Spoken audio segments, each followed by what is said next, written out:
that I heard about the alternatives to abortion, the options that women have when they're faced with a pregnancy, but I didn't. And for 21 years, I took my life for granted. And it wasn't like every other day or once a week. It was every single day I woke up and I took my life for granted. I can tell you that I never, for 21 years, woke up and thought, wow, God, thank you for my life. Because for 21 years, I lived as if my life, and believed that my life was a given. I looked around me and I thought, well, everybody else has life. What's the big deal? But what I didn't realize for 21 years was that my life was in fact a gift, and that I had been affected by abortion. And when I realized that I had been affected by abortion, and I'll share that story with you in a minute, but when I realized that I had been affected by abortion, I began to do some research. And I did some pretty significant research because I wanted to see if other people had been affected by abortion in the way that I had, or in a similar way. And what I found was absolutely shocking. What I found was something that I had never heard growing up. It was something that I had never heard from the pulpit of my church. I had never heard in school. I had never heard from my friends or in my community. And so I was completely shocked. I was completely heartbroken. What I found was that 1 in 3 women have had or will have an abortion in their lifetime.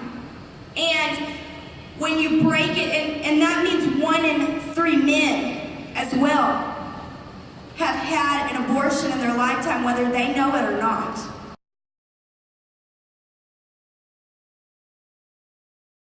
We need a second abortion today, right now.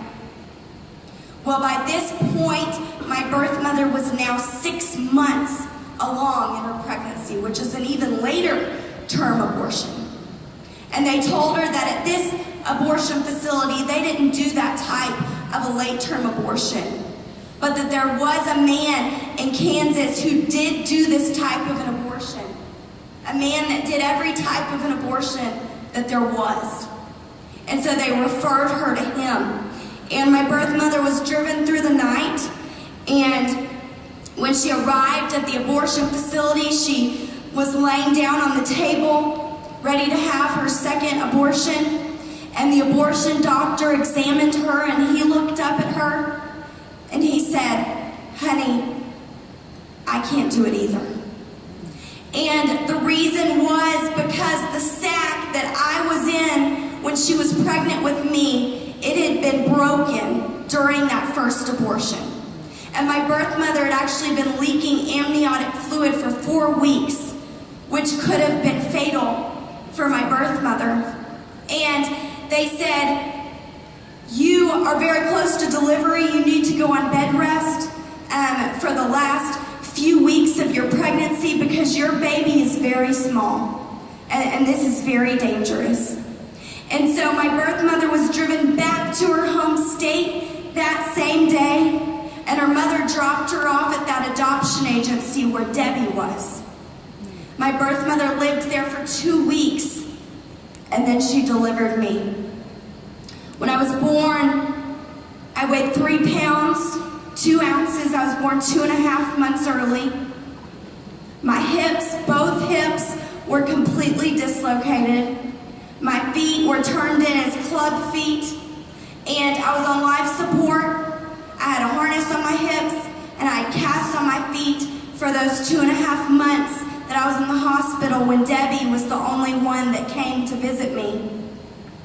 And when they released me from the hospital to my parents, that adopted me, they released me with that harness on my hips and the casts on my feet and the oxygen. And over the next 2 years, I went through multiple body cast after body cast, as the doctors did everything they could to correct what that abortion had done to my body.